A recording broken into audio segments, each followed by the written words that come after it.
So what is happening is that the pure intelligence behind creation descends, envelops itself or veils itself in matter, and then in the process of evolution emerges first as plants, then as animals, and then as man. And finally in man it has to recognize itself once again as the intelligence behind the universe. One system of Shiva philosophy is known as the system of recognition, which means that with proper disciplines, a human being can reach a state of mind where he can recognize himself as the intelligence behind the universe, where he can recognize himself not as matter, nor as body, nor as a limited unit of consciousness, but as a cosmic intelligence behind the play of nature. This school is very famous, and it has had many great authorities which have subscribed to this view.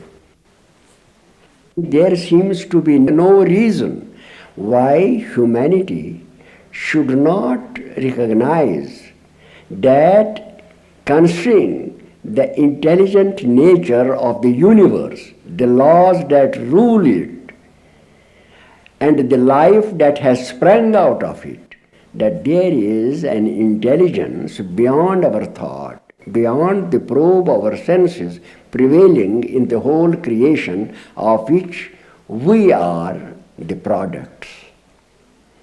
Instead of denying to ourselves the status of intelligent beings, sparks of a divine fire or fragments of a divine substance, why should we condemn ourselves to eternal darkness and believe that we are sprung from mud and slush and mud and dust and other elements of nature which have no sentience in them? This perverse view is at the basis of much of the wrong thinking which is at the back of the present crisis. Because once man believes that there is no power to oversee his actions, he is likely to give yield to the temptations of flesh, to his passions, to his desires, because he believes then that this is the only life for him, and why he should not enjoy it to the full before he passes away and becomes earth again. The Darwinian theory of evolution is superficial and does not take into account the profundities of consciousness. If man has arrived at his present mental stature by random mutations and natural selection, there is no reason why his mind should be so profound and so multi-sided as we find it to be.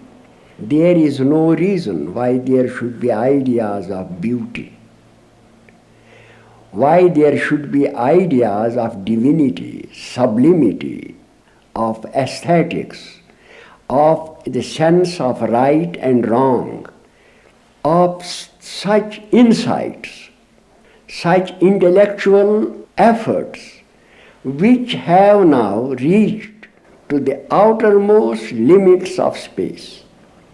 We cannot believe that mere concoction of some elements could create such a precise consciousness which gives existence to the universe, which invests with laws, which sees it from the atom to the sun, which sums up the whole creation in a manner which is incredible.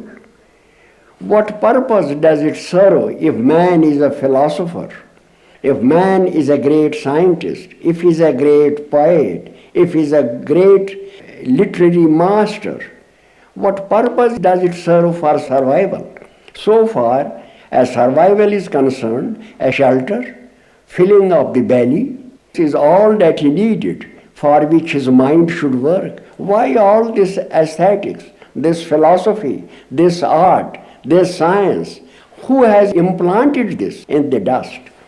How can consciousness, with all its manifold manifestations, with its profundity, with its arts and philosophy, be ascribed to the concoction of a few elements which have no sentience in them at all?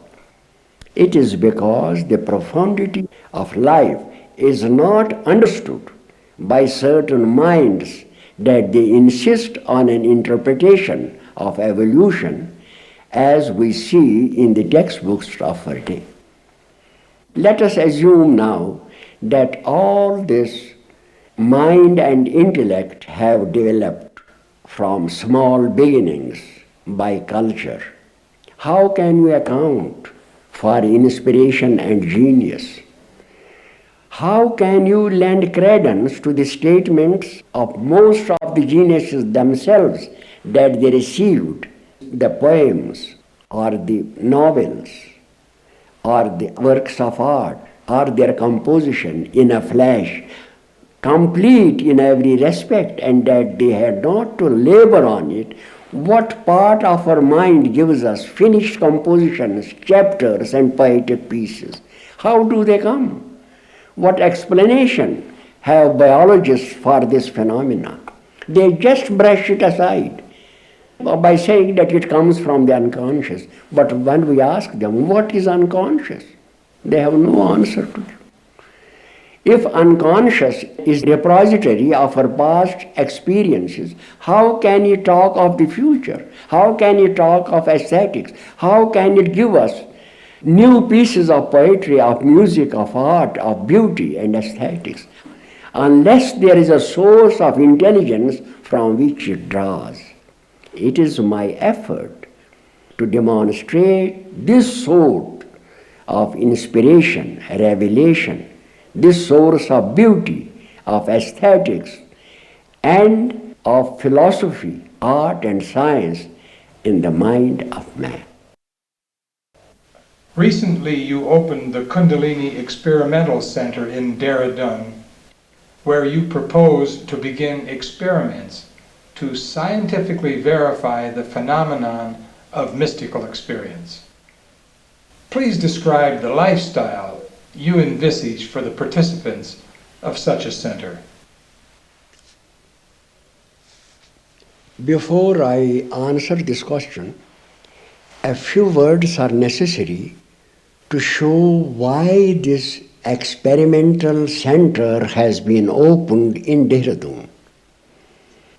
From my own experience, I can confidently assert that there is a psychosomatic mechanism in the human body which is operative in the race and which can be accelerated with certain disciplines, as has been done by thousands of yogis in India during the last, might be 3,000 years.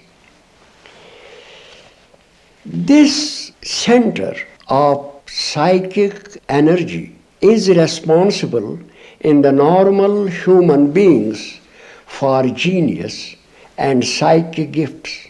In fact, all great mystics and enlightened sages of the past were in possession of an active center which raised them to the level of a new dimension of consciousness.